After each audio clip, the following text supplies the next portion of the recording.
está haciendo pesado? Se les está haciendo sencillo, fácil? ¿Cómo van?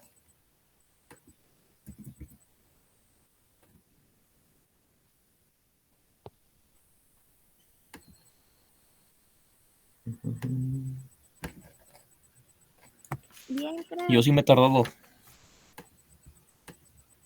¿Van, han estado estudiando? Continuamente? ¿Están dejando todo para el final? Un poquito pesado, dice Miguel Ángel. Ok, van en segundo semestre. Yo creo que los primeros semestres son los más pesados, sobre todo en esta modalidad que estamos en línea, tal vez algunos temas no quedan bien comprendidos, son conceptos nuevos. En esta parte de matemáticas, hablar de vectores, hablar de funciones vectoriales ya se vuelve un poco más abstracto.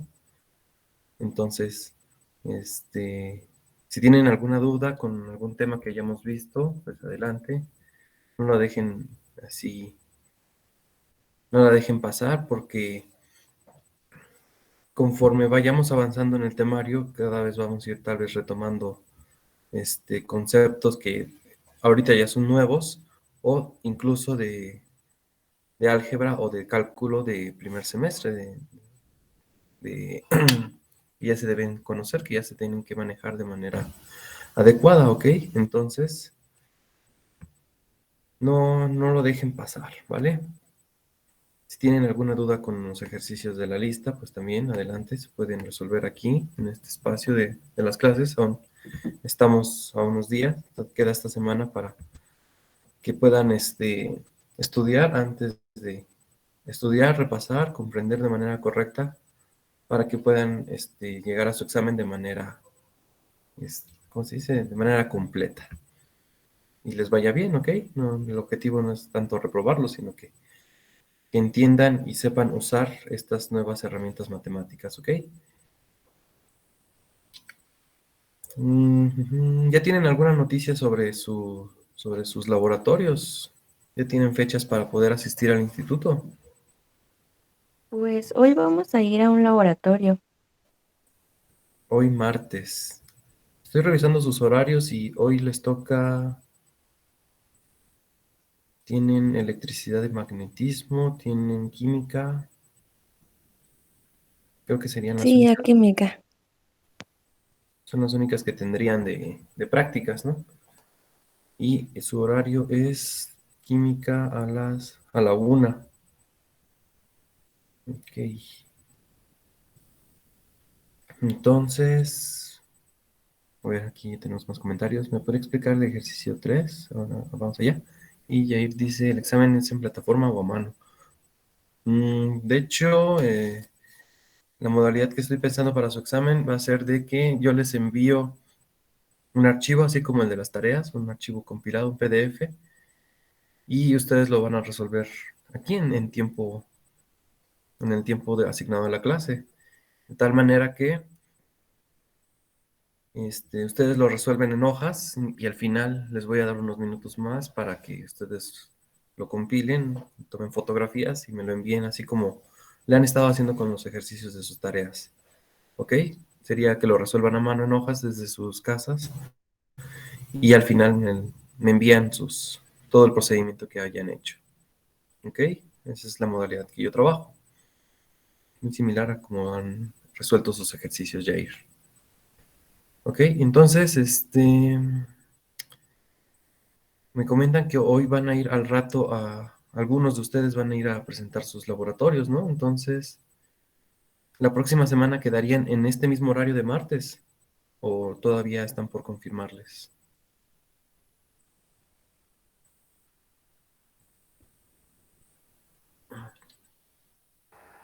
Sí, profe. Bueno, la maestra de química dividió el grupo en dos secciones y la sección A va este martes y la sección B va al siguiente martes, igual Ok, a la 1.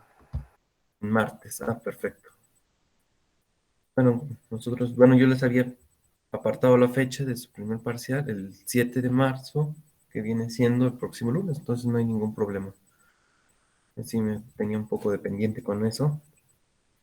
pero vemos que no habría problema. Ok, perfecto. Entonces seguimos con la agenda, con el calendario. ¿Cuándo será el examen? El próximo lunes, el lunes 7 de marzo, en el horario normal, de 8:30 a 10 de la mañana. ¿Ok?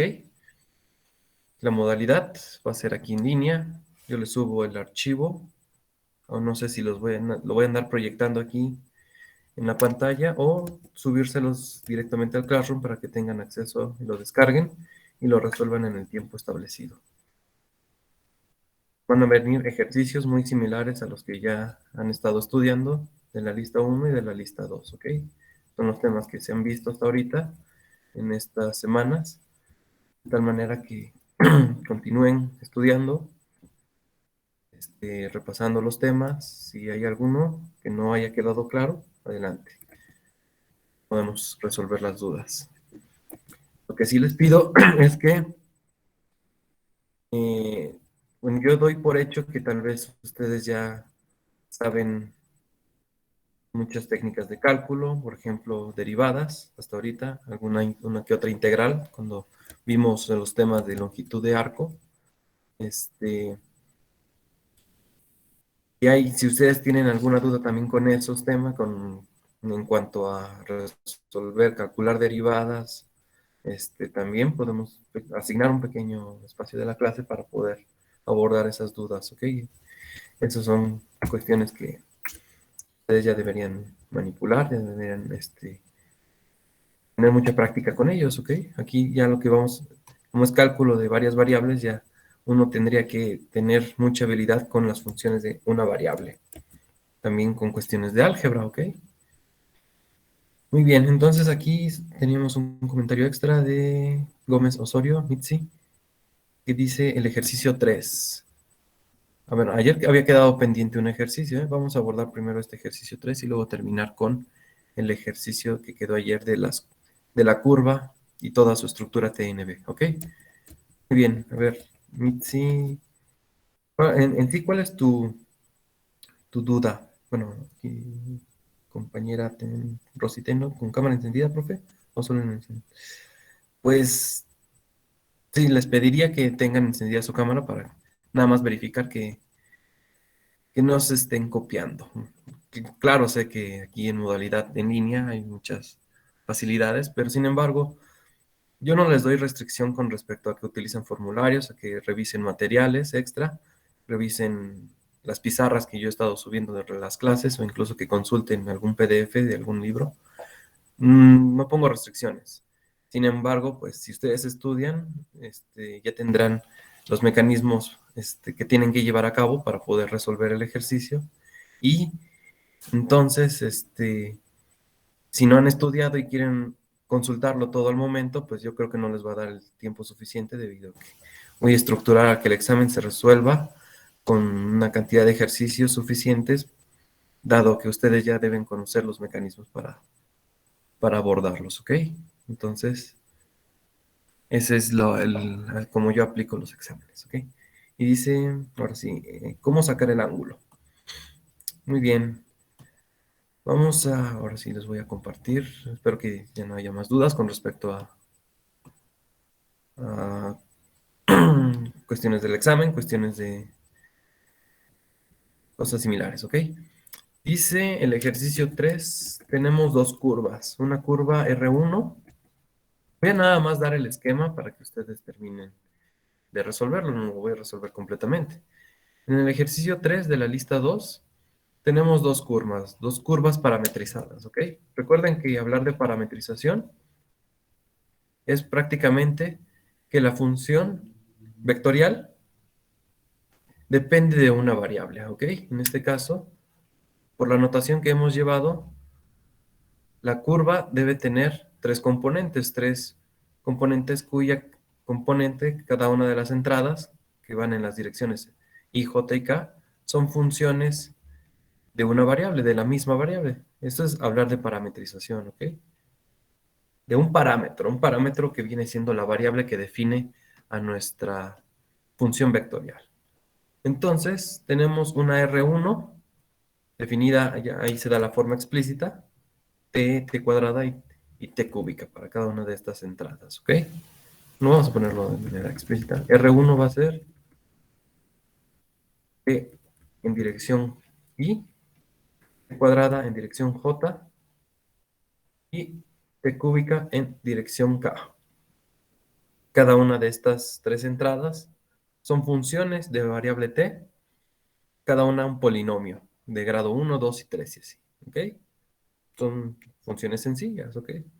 Mientras que damos una segunda función vectorial, una segunda curva, R2, la cual está dada por seno de t en dirección y más seno de 2t en dirección j más t en dirección k. ¿Ok? Igual, cada una de las entradas aquí en la R1, su entrada en dirección y, o en la dirección x, es la función t, y aquí para esta R2, la función viene siendo seno de t, ¿ok? Podemos aplicar, ya como son vectores, podemos hacer productos puntos, productos cruz entre ellas, y muchas de las características de las operaciones vectoriales que ya hemos trabajado a lo largo de este curso, ¿ok? Son vectores. Véanlos como vectores, a pesar de que tengan entradas que son funciones, al final de cuentas son vectores. Tienen sus coordenadas, tienen su notación vectorial. Aquí podemos verlo también como t, t cuadrada, t cúbica, ¿ok? Y esta de acá sería seno de t, seno de 2t, t, ¿ok? Nos piden encontrar el ángulo entre, el ángulo de intersección entre estas dos curvas, ¿ok? Entonces, como son funciones vectoriales, podemos siempre llevarlo a la representación gráfica. Caray, se fue bien choco. Es nuestro sistema coordenado, ¿ok? Con su origen. Dice que las curvas se cortan en el origen. De hecho, aquí el punto en el esencial es este de acá. ¿Ok? En el punto, se cortan en el origen. Tenemos estas dos curvas que se cortan, se intersectan, más bien, se intersectan en el origen. Sabemos las coordenadas del origen, que vienen siendo 0,0,0. Este punto es el punto común para estas dos curvas. Por ejemplo, en funciones de una variable, podíamos graficar funciones en un plano XY, XF de Y, XF de X, y si teníamos diferentes funciones, podíamos luego verificar los puntos en los que se intersectaban, y esos puntos eran los que nos servían para calcular, por ejemplo, pendientes de ambas curvas, ¿ok? Aquí en este caso ya son en 3 dimensiones. Vamos a dibujar, por ejemplo, en amarillo nuestro punto y en azul nuestras dos curvas. Bueno, en azul va a ser R1. Supongamos que fuese así. Esta fuera R1. Solo es un esquema, no es que esta sea la forma explícita de la curva, ¿ok? Necesitaríamos un software para poder graficarlo. Este es R1. Pasa por el origen y está en el espacio, ¿ok? Y aquí en el mismo origen también se dibuja una R2 que esté dibujada de este modo. Por ejemplo, algo así. Por ejemplo, ahí está. Y que esta sea R2. Son dos trayectorias. Las funciones de una variable de carácter vectorial, lo que trazan son trayectorias, son curvas, son trayectorias. Por ejemplo, si nosotros nos gustaría, la manera más sencilla de visualizar una trayectoria vectorial, por ejemplo, es cuando nosotros nos subimos, abordamos un avión, por ejemplo, aquí en Ciudad de México, y nos dirigimos a otra ciudad en la República, por ejemplo, Tijuana, que sí está un poco retirado. Viajar de México a Tijuana se traza una trayectoria de carácter vectorial. Puedes nada más llevarla a una variable de manera ideal, donde esa variable sea el tiempo que te tardas en moverte de un punto inicial a un punto final. en el espacio, que en este caso sería un espacio de 3 dimensiones, un espacio, llamémosle, esférico, puedes trazar la trayectoria que lleva el avión para poder llevarlo de manera geométrica a través de un plano, de un mapa. Puedes decir, pues aquí siguió esta trayectoria y en esta trayectoria pues se siguen estas funciones debido a cada una de las componentes. Entonces, funciones vectoriales, ese es uno de los ejemplos de trayectorias o de curvas en el espacio. Te pueden dar un montón de ejemplos, ¿ok? Ese es de los más ilustrativos. Aquí en este caso tenemos dos funciones vectoriales. Se intersectan en este punto, en el origen, en el punto amarillo. De tal manera que nos piden identificar el ángulo entre ellas. Entonces, tiene una infinidad de ángulos dependiendo de en qué posición, en qué plano estaremos proyectando nuestras curvas. Podemos identificar el ángulo de menor amplitud para hacer este cálculo. Hasta ahorita lo único que conocemos a través de una curva y un punto es su dirección tangencial, su vector tangente. Por ejemplo, este que dibujé en rojo vendría siendo la tangente de la curva 1. ¿Ok? La tangente, sabemos que existe una relación directamente con la derivada de la función. ¿Ok? Este vector T1 es la tangente de R1. ¿Ok? Esta tangente, podemos hacerla unitaria, vamos a dejarla nada más como vector. ¿Ok? El vector tangente a R1. Y entonces ese vector tangente sabemos que se va moviendo a lo largo de toda la curva, pero lo que nos está indicando más que nada la tangente geométricamente es la dirección que lleva la curva. Siempre las tangentes nos dan la dirección. En geometría de 2 dimensiones, la tangente nos daba la pendiente de la curva únicamente. Prácticamente la pendiente nos indica lo que es el grado de inclinación visto en 2 dimensiones, la dirección que va tomando la función. Ahorita en 3 dimensiones ya tiene más sentido hablar de la tangente porque nos va diciendo la dirección de cambio de la función. ¿Ok? En este caso, en este punto, tenemos una tangente que va en esta dirección. En este otro punto, iría en esta dirección. Las tangentes siempre se calculan en un punto específico y nos dan la dirección prácticamente. ¿Ok? Entonces, este T1 corresponde a la tangente de R1. Y entonces sabemos que la tangente 1 vendría siendo la derivada de R1 con respecto a la variable. Así sería el modo de calcularlo. Bueno, aquí le puse unitaria. Vamos a dejarla sin ser unitaria. Del mismo modo, la curva R2 debe tener también su propia tangente. Vamos a ponerlo de amarillo. También en este punto va a tener su propia tangente. Esta sería la tangente 2 asociada a la curva 2. Aquí esta es la tangente de R2. Igual, tendríamos que obtener la derivada de R2 para conocer la dirección del vector tangencial aquí en amarillo. ¿Ok? Estos vectores sabemos que al tener ya una dirección específica, al menos en el punto en el origen, pueden trazar las rectas correspondientes. Podemos obtener la ecuación de las rectas que pasarían paralelas a T1, sería más o menos algo así. Vamos a ponerlo así. Esta ya es la recta correspondiente al punto y al vector tangente T1. Y del mismo modo tenemos una recta vectorial, recuerden, en paralela a T2 y al punto también el origen. De tal manera que estos objetos geométricos ya son más fáciles de manipular en cuanto a cálculo del ángulos. Ya entre dos rectas podemos hablar del ángulo entre ellas, porque estas rectas, al estar dirigidas en cuestiones de sus vectores T1 y T2, se pueden proyectar sobre un mismo plano y en ese plano obtener el ángulo entre ellas, ¿ok? Prácticamente el ángulo que se pide es el ángulo entre las rectas tangentes. Ya tenemos muchas fórmulas para poder obtener estas geometrías. Primero, conocemos las curvas, las tangentes se relacionan directamente con la derivada.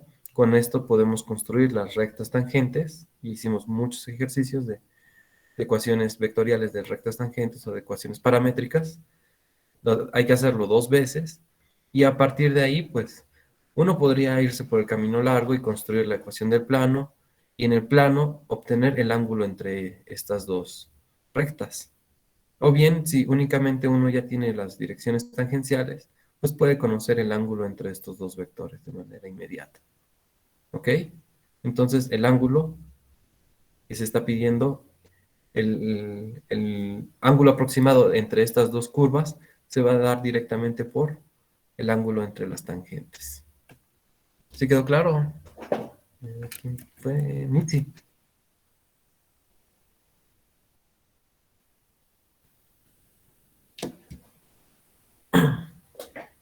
Ok. Para todos los demás también ya quedó claro, al menos esta duda. Así la duda de uno se puede resolver para todos.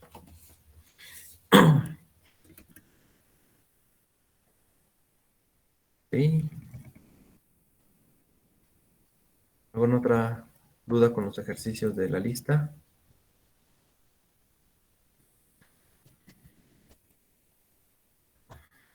Quince. ¿Qué nos decía el ejercicio 15? Yo, maestro, con el 8 A ver. de reparametrizar la curva. A esa no le entendí qué tenía que hacer. Vale, vale. Voy a poner ahora aquí, su compañero Yair pone el ejercicio 15. Y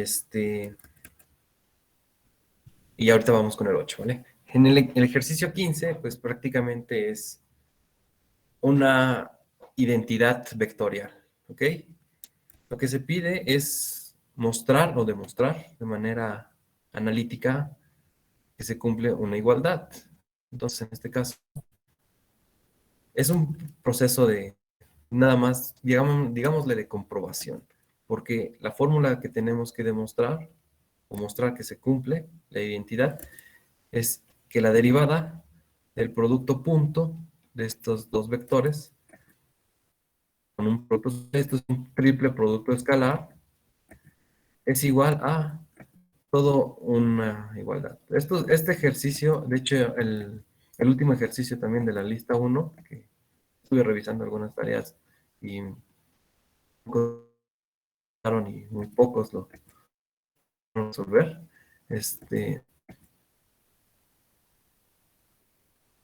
Es nada más cuestión de que realmente se entienden los conceptos de vectores, ¿ok? Entonces, aquí me falta una D. Este es D derivada de A en dt B cruz C. Como no se da la forma explícita de los vectores A, B y C, entonces esto es una fórmula, esto ya es una identidad vectorial que se debe cumplir para cualquier tríada de vectores. La manera tardada pero más cómoda de demostrar esto, aquí lo que piden es demostrar esta identidad vectorial. Pues prácticamente si no me dan la forma explícita, lo que yo tendría que dar es vectores arbitrarios, que el vector A sea A1, A2, y el vector B sea B1, B2, B3. No conozco exactamente sus coordenadas, entonces pues yo doy vectores arbitrarios. Doy sus 3 coordenadas. Vamos a manejarnos con el caso 3. Podemos hacerlo con n de n dimensiones y se va a cumplir, pero en este caso, pues, la forma tal vez más sencilla y de ejemplificar este ejercicio es con 3 dimensiones, ¿ok? Entonces, A, B y C son vectores de 3 dimensiones del espacio de R3. Aquí, en del lado izquierdo de esta ecuación, se tendría que operar un triple producto escalar. Entonces, aquí sabemos que A punto B cruz C. Esto es igual a, ponemos las coordenadas A1, A2, A3, B1, B2, B3. Y aquí C1, C2, C3. Esto es un determinante de 3 por 3. Hacemos todo el desarrollo, obtenemos una expresión de una función en términos de las componentes. ¿Ok? Sin embargo, pues en este caso nos dice que vamos a derivar. Entonces hay que suponer que estas coordenadas todas dependen de la variable t. ¿Ok? Entonces A1, vamos a ponerle AI, es igual a AI de t. Y variando de 1 a 3. Es decir, todas son funciones de t. Este sería la f, la g y la h, todas dependientes del valor de t. Si se dan cuenta aquí, el primer término del determinante vendría siendo A por B2 por C3 menos C2 por B3.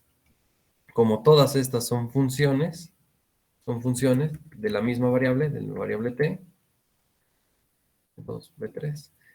Entonces, al aplicar este operador de derivada, lo que tendríamos que hacer, este es solamente el primer término, y cuando apliquemos derivada con respecto del tiempo de esta cantidad, del triple producto escalar, sería derivar todas estas componentes que aparecen por acá. Esta es nada más del lado izquierdo, entonces esta sería la derivada de A1 por B2, B3 menos C2, B3, ¿ok? Se distribuye y esta sería la derivada de un producto de 3 funciones prácticamente. Aquí ya se empieza a hacer un proceso realmente largo.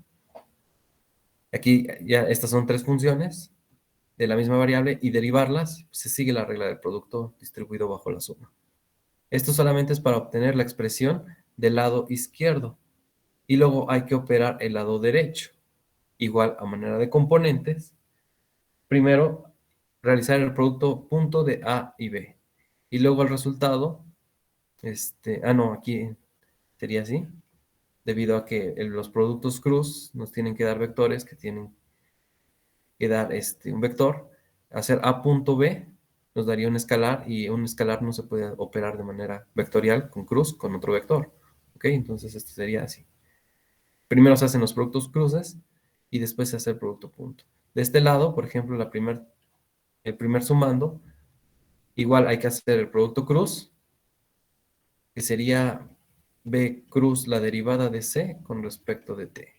Entonces esto sería metiendo los determinantes, esto es B1, B2, B3, y aquí sería la derivada, vamos a ponerlo así, C1', C2' y C3'. Aquí I, J y K. Hacemos el determinante, aquí ya tenemos directamente las nociones de derivadas. Este es I por B2, C3' menos C2' por B3. Es nada más la primera componente, hay que hacer las demás. Y luego que es la componente I de este producto cruz, hacerlo en producto punto por A. Entonces, A punto, este resultado, vamos a ponerlo así entre paréntesis, vendría siendo la primera componente, que es A1 por B2, C3' menos A1 por C2' por B3. Aquí van a irse obteniendo un montón de cantidades debido a todos estos productos y luego sumarlos. De tal manera que las cantidades que se obtengan de todas estas operaciones del lado derecho tienen que ser exactamente iguales a todas las cantidades que vayan apareciendo del triple producto escalar y derivada del triple producto escalar. Es un proceso largo, pero aquí ya estás demostrando que efectivamente esta identidad se estaría cumpliendo para estos 3 vectores. ¿Ok? Como no se dan las formas explícitas de los vectores, pues no hay de otra forma más que hacerlo a través de componentes. ¿Vale?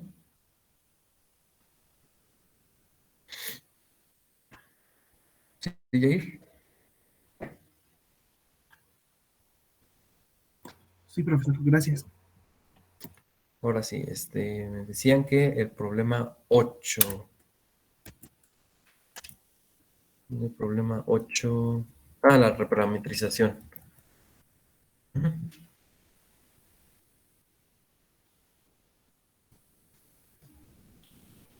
Una curva puede estar dada en términos de cualquier parámetro, ¿ok? El parámetro es la variable con la que trabajamos. En este caso, la función es de 2 dimensiones, es e a la t por seno de t en dirección y más e a la t en dirección, bueno, coseno de t en dirección j.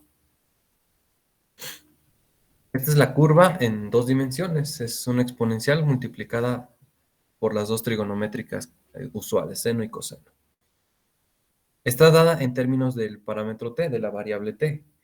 Hablar de la longitud de arco era cambiar, aquí, definida, esta f, esta r, está definida en parámetro t. Entonces lo que se pide es reparametrizar, cambiar el parámetro. Reparametrizar a s, que viene siendo el parámetro de longitud de arco. Habíamos visto en el curso, en las clases, en la clase de la longitud de arco, que por ejemplo, si en este caso es una curva de 2 dimensiones, podemos dibujarla en X y Y, X y Y. Tendríamos que combinar a las dos funciones, bueno, en este caso, cómo se comporta en X a través de la exponencial por seno de t y en Y a través de la otra trigonométrica, e a la t coseno de t. Más o menos quedaría algo así, porque la función senos y cosenos lo que nos hacen es dibujar más o menos como una circunferencia. La exponencial lo que nos daría es más como el radio de esta circunferencia. Conforme t va aumentando, quedaría más o menos, yo creo que algo así. Va creciendo, como un caracol. Porque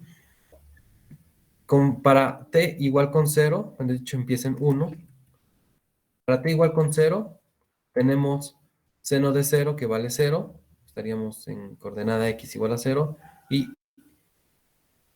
en la dirección j estaríamos en el punto 1.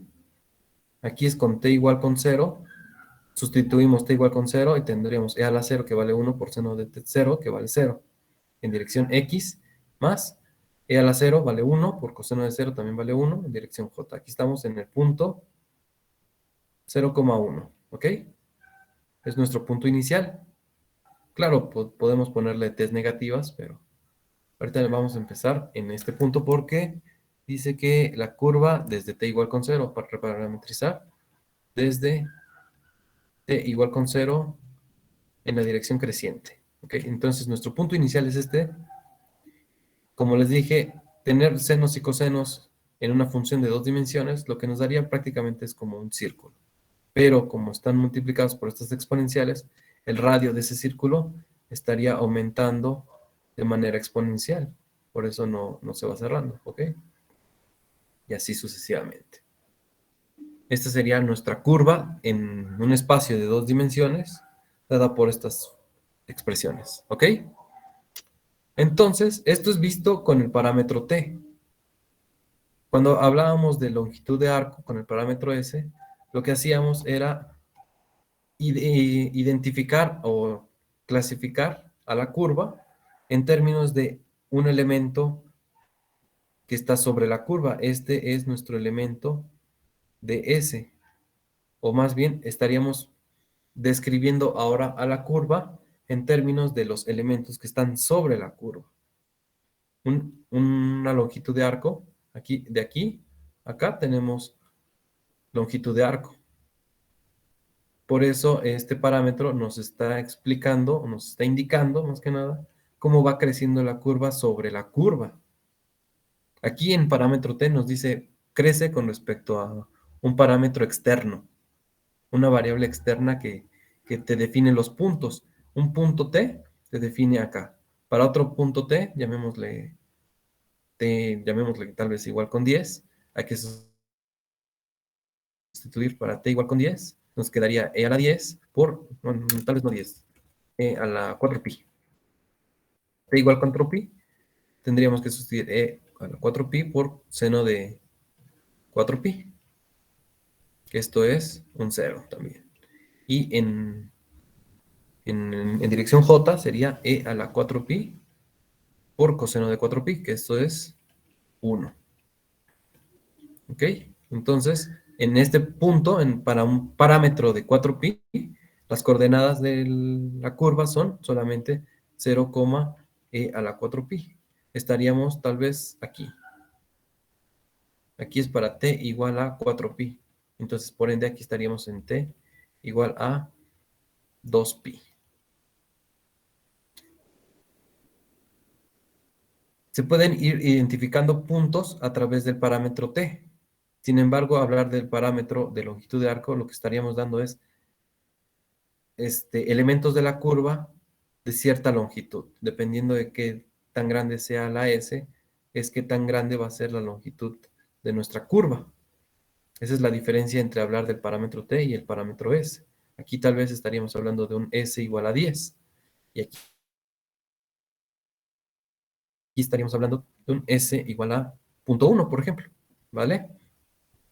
Esto es cambiar de parámetro. Pasar de la variable t a la variable s. Y entonces teníamos una forma para encontrar justamente el parámetro s. Teníamos la fórmula de que el elemento de arco es exactamente igual a la magnitud de la derivada de la curva por un diferencial del parámetro. Así es como habíamos definido a la longitud de arco. El cambio de la curva en magnitud, el cambio de la curva, es decir, la magnitud de la derivada, por el diferencial en el parámetro que está definida la curva. Y entonces, si nos piden encontrar S, vamos a tener que integrar esta cantidad. Aquí hay que operar esta derivada, sacarle magnitudes, integrarlos. Bueno, aquí esa es la definición formal. Para poder hacer esta integral, vamos a apoyarnos de un cambio de variable sencillo nada más. Aquí tomaríamos para esta integral nada más u igual a t. Porque si no, no tendría sentido hacer el cambio. U igual a t. Y nos quedaría aquí r de u por diferencial de u, porque se va a integrar desde, aquí es una integral definida, desde lo que vale la variable t, desde t igual con 0, y queda libre, dice, en la dirección creciente de t. Es decir, que tendríamos que evaluar luego aquí en un tiempo t. Entonces, sigues esta fórmula de la definición del parámetro de longitud de arco, lo derivas a la curva con respecto a la variable, son productos, son de 2 dimensiones, los derivas, cada uno es un producto, y lo que te obtengas va a ser un vector que le tienes que calcular su magnitud, eso es lo que nos pide aquí, calcular la magnitud de la derivada. Eso es lo que introduces, haces nada más un cambio de variable para no abusar de la notación. Esto solo es para no abusar de la notación. Y ahora sí, integras de manera definida de 0 a t. Ejemplo, R', R', siguiendo estas fórmulas, R' de t vendría siendo e a la t por seno de t más e a la t coseno de t. Este es un producto de dos funciones de variable t. Entonces, es la suma siguiendo la regla del producto. Esto es en dirección y más e a la t coseno de t menos e a la t por seno de t. Esto es en dirección j. Esta es la derivada. A esto le calculamos su magnitud, calculamos magnitud de esta derivada porque es un vector al menos de 2 dimensiones. ¿Ok? Es diferente en la notación de la derivada del vector que la magnitud de la derivada del vector, ¿ok? Entonces, primero hay que hacer una operación a la vez. Aquí sería calcular la raíz cuadrada de la primer componente, que sería e a la t seno de t más e a la t coseno de t al cuadrado, más la siguiente componente, ¿no? E a la t coseno de t menos e a la t seno de t al cuadrado. Se hacen las respectivas operaciones, se simplifica, aquí van a aparecer senos y cosenos elevándose al cuadrado, o hay que siempre apoyarse de la identidad trigonométrica para ir simplificando y obtener la magnitud. Esto siempre se tiene que simplificar a funciones sencillas. El objetivo, como vimos en clase, es a completar algunos trinomios al cuadrado perfecto. Aquí hay que hacer trinomio al cuadrado perfecto y la identidad trigonométrica. Seno cuadrado. Acá en la siguiente pizarra. Siempre las magnitudes estas va a aparecer una raíz de una cantidad. ¿Ok? De una cantidad. Estos puntitos, el objetivo es encontrar trinomios al cuadrado perfecto y en este caso utilizar la identidad trigonométrica. Seno de x más coseno cuadrado de x es igual a 1. Con estas dos técnicas, uno debe ser capaz de simplificar estas expresiones y tratar de quitar esta raíz para poder introducirlas a la integral. Porque integrar una raíz con algo tan explícito como esto puede ser complicado. ¿Ok? Entonces hay que repasar álgebra y trigonometría. Se van juntando cada vez más las ramas de las matemáticas. ¿Ok? Una vez que ya hayas hecho eso, ya has simplificado la raíz, esto es simplificar. Aquí, con esto, simplificar. De tal manera que, ya que tengas lo más sencillo posible esta cantidad, lo siguiente es, ahora, lo que tenga, por ejemplo, supongamos que nos dé t más 1 nada más. Esta es una suposición. Hacer el cambio de t igual a u, para que esto nos quede como r' de u igual a u más 1. Este cambio, desde aquí, lo siguiente es cambiar variable. Es necesario para no confundirse cuando metamos aquí al signo de integral, porque si dejamos la variable t y luego integramos en t y luego evaluamos en la propia t, pues como que uno diría, pues entra a una cuestión tal vez confusa, ¿no? Por eso se hace este pequeño cambio de variable para que lo siguiente, que sea s igual a la integral de 0 a t de una función, por ejemplo, en este caso, u más 1 en du. No quiere decir que esto vaya a ser lo que obtengan aquí, ¿ok? Esto solamente es para qué se hace el cambio de variable. Para que luego esto integramos normal, entonces u cuadrado sobre 2 más u, y evaluamos de 0 a t. Esto ya nos llevaría a la función en términos de t. ¿Ok? Esto que t cuadrado sobre 2 más t. Por eso es que es necesario hacer este cambio de variable, para no confundirnos, porque si no, tal vez puede quedar, si lo dejamos todo en variable t, esto sería t más 1 en diferencial de t cuadrada sobre 2 más t, evaluada de 0 a t, y pues es redundante más que nada. ¿Ok? Solamente eso es el objetivo de hacer este pequeño cambio de variable. Solo el renombramiento. Y una vez que ya tengan S en términos de t, lo siguiente es despejar a t en términos de S, en términos de S, y entonces ya podemos escribir a R en términos de S. ¿Ok? Todos estos ejercicios ya son procesos operacionales, mecánicos, más que nada de seguir paso a paso las operaciones. Algunos se pueden hacer complicados, otros se pueden hacer más sencillos, pero siempre hay que irse por los caminos más fáciles, ¿ok? Si nosotros nos quedamos con esta expresión de la derivada, introducir esto a esta integral, pues se puede hacer, pero con mucho trabajo. ¿Ok? Entonces, por eso primero hay que simplificar en los factores comunes de la exponencial. Y pues, dado como están dadas en términos de senos y cosenos, pues con la identidad trigonométrica se puede llevar a una forma muy simple. ¿Ok? Entonces, el objetivo es encontrar esta integral, resolverla y después despejar al parámetro t para que luego lo sustituyas en donde está tu función. ¿Vale? Aquí donde todo tenga t, lo sustituyes por lo que tengas en términos de s y ya con eso habrás terminado. ¿Vale?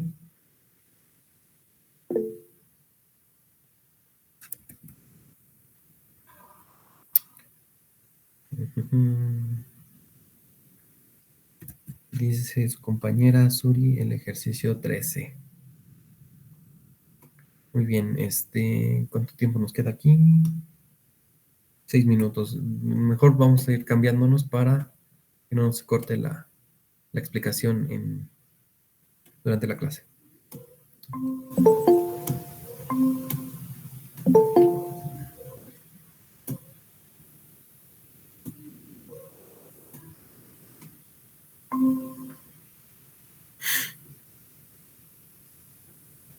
Ok, ok, ok.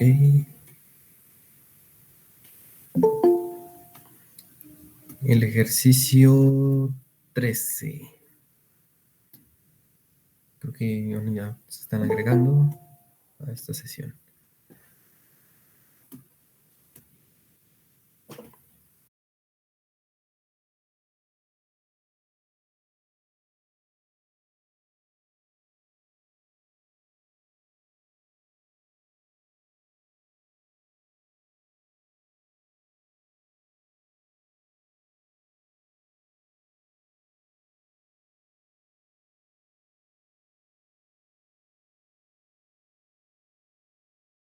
Ok, entonces, el ejercicio 13 dice en qué punto la curva tal es el plano normal paralelo al plano 6x más 6. Ok. En este ejercicio, en el ejercicio 13, creo que ya está por aquí Suri, que fue la que comentó este ejercicio. Hay que utilizar el concepto ya, el último que vimos, de la estructura TNB. Una curva, cualquier como esté definida, se caracteriza por sus tres vectores tan ortogonales T, N y B. Se puede caracterizar por su tangente, por su normal. Son los tres vectores que vimos la clase de ayer. Estos tres vectores son unitarios y son ortogonales entre ellos. La tangente es la derivada, vamos a llamarlo así, R' entre la magnitud de esta derivada. El vector normal era la derivada de la tangente unitaria, R', entre la magnitud de este mismo vector. Primero hay que sacar las derivadas para luego sacar sus magnitudes. Y el vector B es el producto cruz entre T y N, ¿ok? Estos eran los tres vectores, la tríada de vectores ortogonales que pueden definir a una curva, cualquier curva en el espacio, que caracterizan el desplazamiento de los puntos a lo largo de una curva.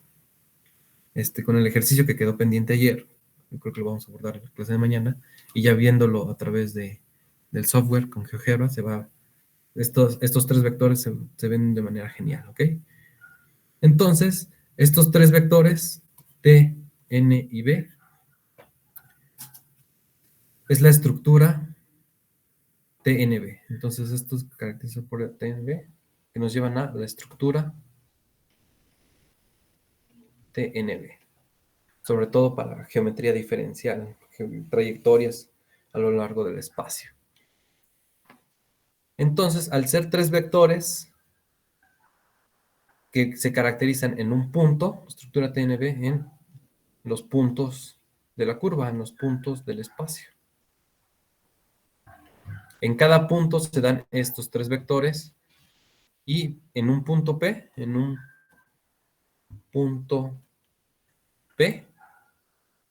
tenemos la definición de estos tres vectores. Vamos a hacer el diagrama nuevamente. Esta es fuera nuestra curva. En el espacio, este es R de T. En este punto P, se definen los tres vectores. El vector tangente, ahora sí unitario, el vector normal, que normalmente apunta hacia la parte interna de la curva, y el vector B, que apunta casi siempre de manera externa. De hecho, el B, que es el producto cruz, vendría siendo el producto, llamémosle externo. ¿Ok? En cada uno de los puntos de la curva se definen estos tres vectores. Y como tenemos dos pares de vectores, por ejemplo, tenemos el par T, N, NB y BT. Estos tres vectores, apenas acabo de conectar la compañera, estos tres vectores, a pares, junto con el punto, podemos construir planos, ¿ok? En el punto P, en un punto P, bueno, aquí, un punto P, tiene la estructura TNB. Además, la ecuación de un plano, se puede obtener con tres puntos que pertenecen al plano, o bien con dos vectores y un punto. Se puede obtener,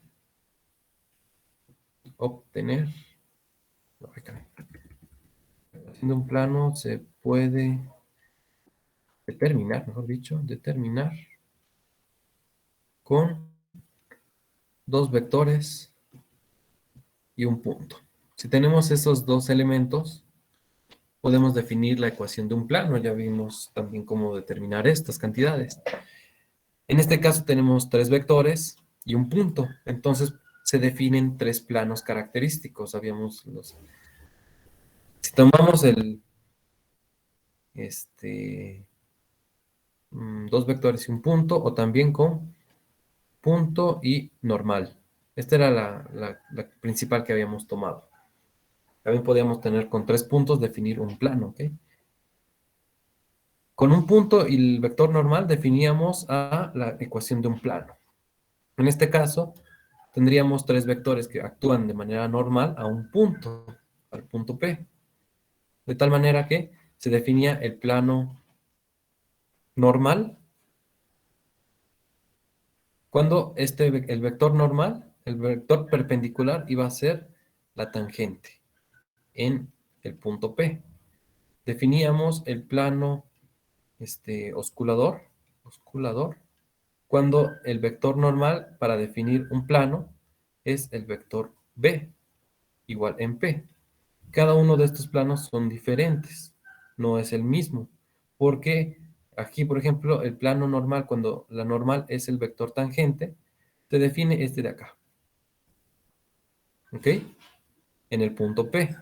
Si nosotros tomamos ahora el vector B como normal, el plano que estaríamos obteniendo es este de acá, ¿ok?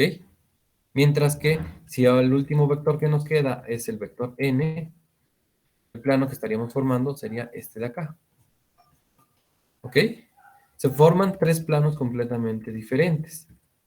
Pero, bajo la condición de estos tres vectores, esos tres planos vienen siendo perpendiculares entre sí. Y el último plano es el plano rectificante. Que es cuando el vector N es la normal en el punto P. Recuerden que la ecuación de un plano se obtiene ya sea con tres puntos, con dos vectores y un punto, o con un punto y el vector de dirección normal, el vector ortogonal. En este caso ya tenemos los ejercicios que se dan, siempre son dar un punto y el vector de dirección, el vector normal. Aquí tenemos ya la forma para construir esos tres vectores. Y de esos tres vectores construir los planos. El ejercicio 13 te pide encontrar exactamente el punto en el que el vector, en el plano normal de esta estructura, es decir, este de acá, vas a jugar con las formas que tengas del vector tangente, este de acá, sea el vector normal y que sea paralelo a un plano específico. Te dan la forma explícita del plano. En ese caso es 6x más 6y menos 8z igual con 1. Si tienes la ecuación de ese plano, tú puedes conocer la dirección de esa normal que construyó ese plano. Tienes las directrices, tienes los valores de A, B y C. Entonces solamente tienes que ver que la directriz de ese plano coincida o sea paralelo con la directriz de la tangente en este caso. ¿Ok? Aquí el plano del ejercicio, el plano es 6x más 6y menos 8z igual con 1. De aquí tú lees que la construcción de este plano fue con normal de 6,6, menos 8. Este fue su vector normal. No es única. Tiene 6,6, menos 8. De aquí, cuando tengas la curva, tú vas a construir tus tres vectores. Lo que te va a interesar es el vector T, que es el que te da el plano normal de la estructura TNB. ¿Ok? Tú vas a obtener las derivadas, obtener la magnitud para construir el vector tangencial unitario. Ese vector debe tener una forma y tienes que encontrar el punto cuando tú hagas la ecuación del plano, el plano normal, aquí el plano normal, en algún punto al que nos interesa en P, llamémosle X, Y, Z, Z0, Y0, Z0, se construye con, era X menos X0, en este caso es X menos, X menos X0 de manera vectorial, punto con T unitaria, punto T unitaria, ¿ok? Igual con 0. Entonces, tú conoces aquí de tus derivadas, vas a obtener la expresión analítica de la tangente. La sustituyes aquí. Todo te va a quedar en términos de las ecuaciones de las incógnitas de tu punto P, X0, Y0 y Z0. Desarrollas esto y te va a dar la ecuación de un plano. ¿Ok? Esto te va a desarrollar X menos X0 por, llamémoslo así, por lo que obtengamos de la derivada aquí, por T1 más Y menos Y0 por T2 más Z menos Z0 por T3. ¿Ok? Igual con 0. Queremos que el plano que se dé aquí, esto lo desarrollas y te va a quedar T1 por X, T1X, más T2 en Y, más T3 en Z, más el producto de estas cantidades. Aquí te va a dar una constante, igual con 0. Y se pide que este plano sea paralelo a este de acá. Tú tienes tu vector de dirección, que es n igual a 6,6, menos 8, y las cantidades que te vayan apareciendo aquí te van a forzar a encontrar un valor de t, el cual puedes sustituir en un punto en la curva para encontrar las coordenadas asociadas a para que este plano sea exactamente paralelo al que se está construyendo de manera vectorial. ¿Ok? Entonces, justamente con el ejercicio que estábamos haciendo ayer, que no hemos terminado, se puede ver, ilustrar cómo es que estos tres planos se forman a partir de estos tres vectores para tal vez tener ya de una manera visual, de una manera gráfica, que efectivamente se forman y ahora ya podemos aplicar ejercicios, por ejemplo, en este caso, de encontrar puntos, en este caso, donde los planos construidos por la estructura pueden ser obtenidos de manera analítica a través de otros elementos, ¿ok?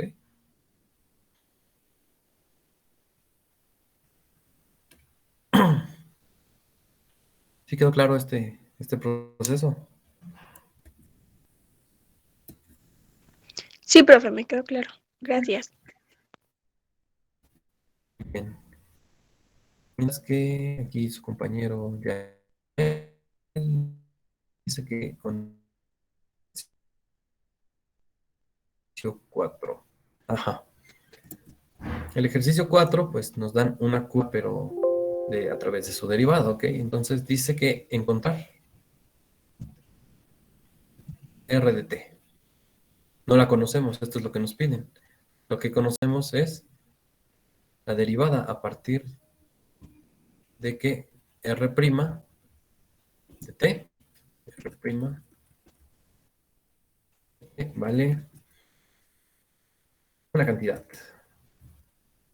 Es t cuadrada, dirección i, 4t cúbica, dirección j, menos t cuadrada en dirección k. Y un punto inicial, y R de 0 vale j.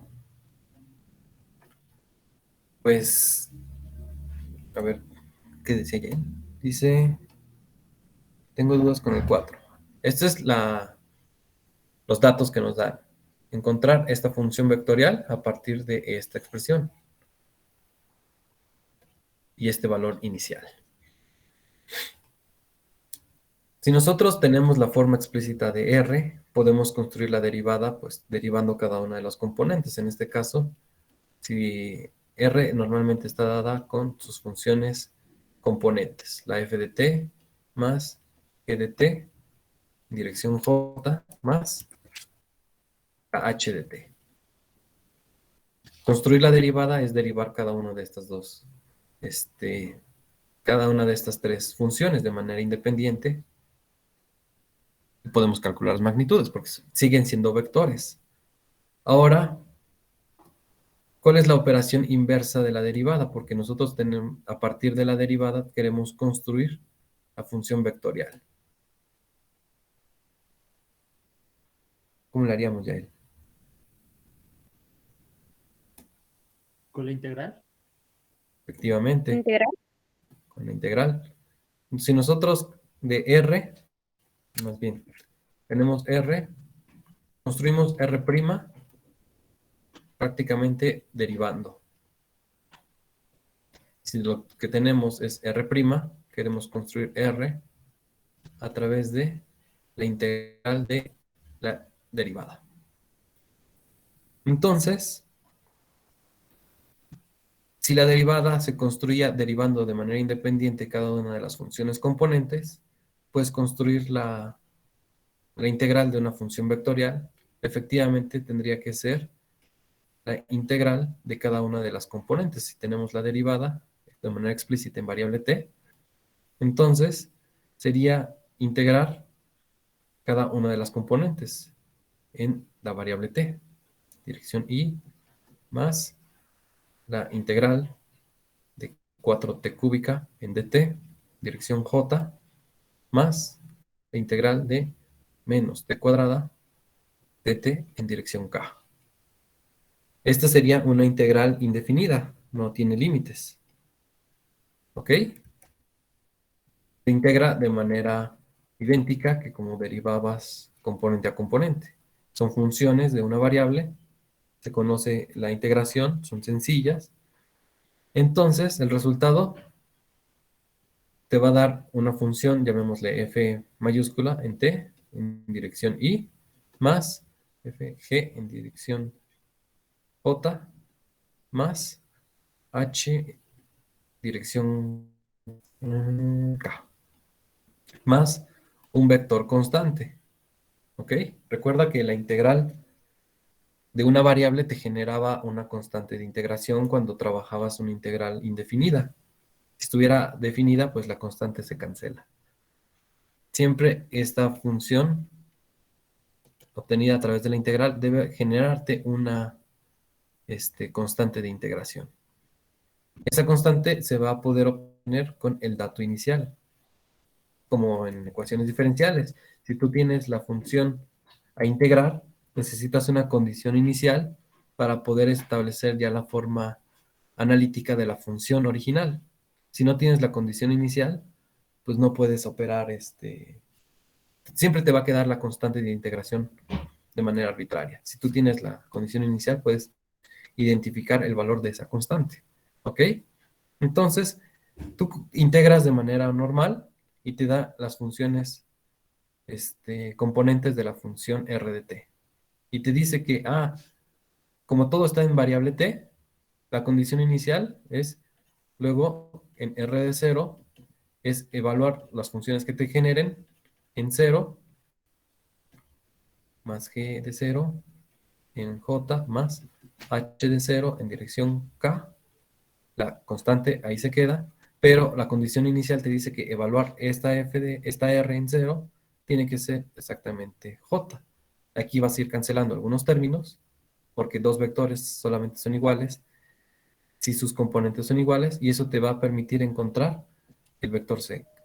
Aquí aplicamos encontrar r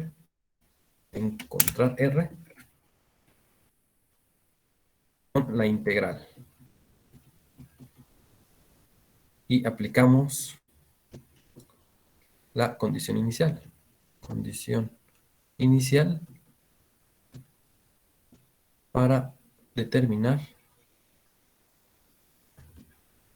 la constante de integración, que en este caso es un vector constante de integración, ¿ok? Para determinar C.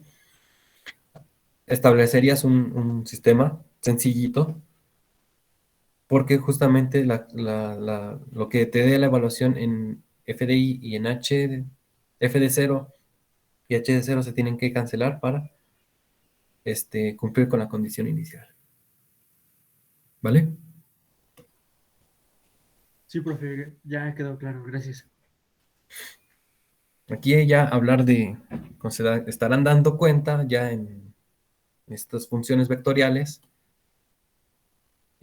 Primero, el curso lo estructuré para que vieran primero geometrías, cómo operan vectores, sumas de vectores, productos internos, productos, producto punto y producto cruz, y magnitudes, ¿ok?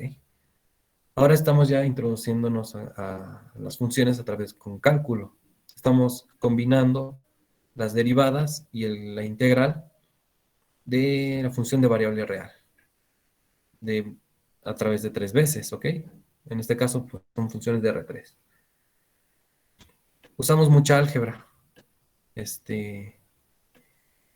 Por ejemplo, aquí en estos ejercicios combinamos álgebra y trigonometría, dependiendo de cómo estén las funciones. Ahora ya también parte de las ecuaciones diferenciales nos sirven para algunos ejercicios, como en este caso. El concepto de resolver una ecuación diferencial, o más que nada, serían ecuaciones integrales, no tanto diferenciales, casi siempre son resolver integrales. Se tiene cierta teoría donde uno tiene que utilizar condiciones de frontera, las condiciones iniciales, para poder resolver de manera completa la ecuación diferencial. ¿Ok? Se van utilizando muchos conceptos que previamente se debieron haber aprendido en los cursos pasados. Álgebra, cálculo, trigonometría y ahorita pues ecuaciones diferenciales. Esto, pues, por ejemplo, la parte de parametrización, cambios de parámetros, es muy útil, sobre todo cuando entremos a la parte ya integral. Ahorita hemos visto funciones vectoriales de solamente una variable. Son vectores que se representan a través de una sola variable t, o la cambiamos al parámetro s, cualquiera. Cuando ya hablemos de funciones multivariables, que el título del curso, cálculo de varias variables, ya las funciones van a tener de carácter, pues van a ser f's que tienen dos argumentos, normalmente x, y, los cuales los llevan a una imagen que va a tener, aquí estás operando f's en R2, dos variables que normalmente te van a llevar a los números reales, ¿ok? Te deben de llevar a una z. El cambio de variable, el cambio de parametrización, por ejemplo, puede servir cuando hablemos ya de integración. Integrar ya en dos o más variables, vamos a llegar incluso hasta el caso de 3, se vuelve más sencillo bajo ciertas reparametrizaciones. Entonces, ahorita solamente las curvas que hemos trabajado han estado dadas en un parámetro. Incluso ya les he mostrado, les he puesto visualización de cómo se parametriza lo que es la famosa hélice, la hélice vertical, a través de la trigonometría y la función vectorial, ¿ok? Váyanse acostumbrando a hacer cambios de parámetros, ¿ok? Va a ser muy útil cuando hablemos ya de funciones de 2 o más dimensiones, más variables, ¿ok? Muy bien, pues sí, efectivamente ya se nos fue la hora en puras dudas. ¿Alguien tiene alguna última duda antes de irnos?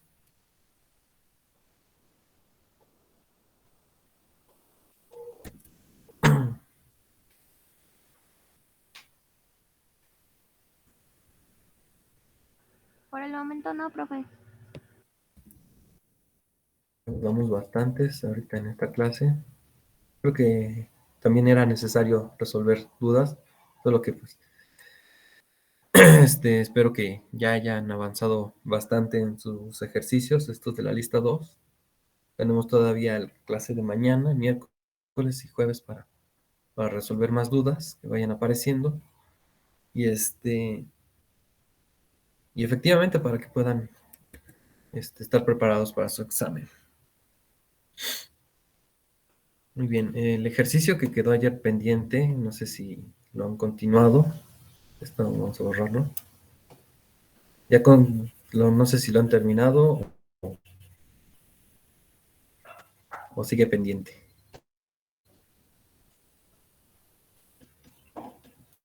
Es A coseno de t en dirección y más b. Aunque parezcan estos valores de a y b, son constantes, ¿ok? Aquí la única variable es el parámetro t, ¿ok? En dirección k. Esta es nuestra hélice. Esto representa una hélice simétrica de radio A y altura B. Pongo simétrica porque incluso puede darse tres constantes, que sea A, B y C. Cuando nosotros tomamos la hélice simétrica, esto va a generarte circunferencias. Si tuviésemos otro valor que acompaña a las trigonométricas, lo que estaríamos haciendo es una hélice elíptica, ¿ok?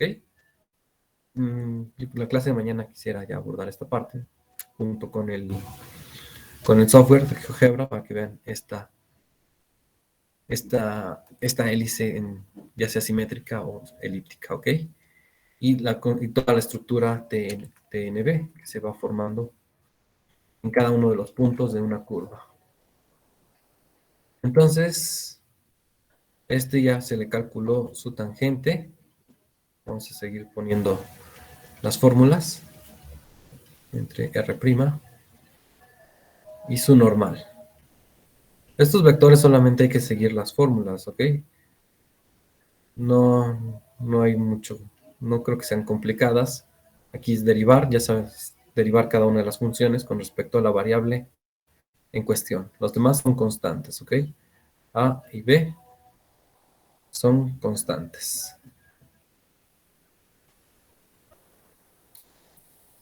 Se construye el vector t, se construye el vector n. En esto nos habíamos quedado, faltaba el vector b, que es t cruz n, y los tres planos, las ecuaciones de los planos,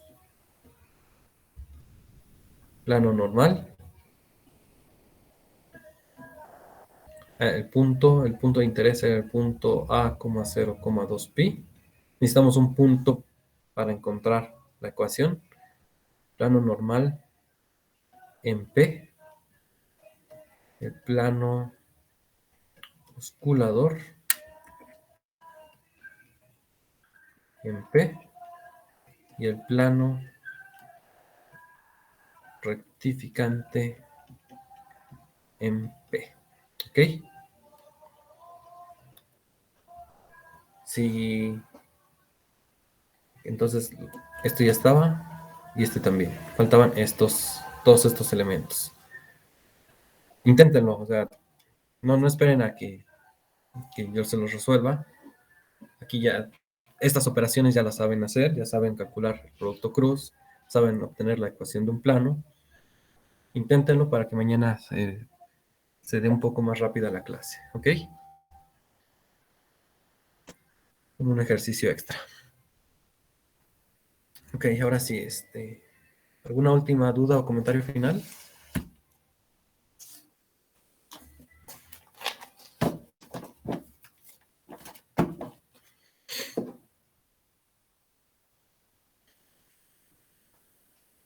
Creo que no, profe, todo bien. Muy bien.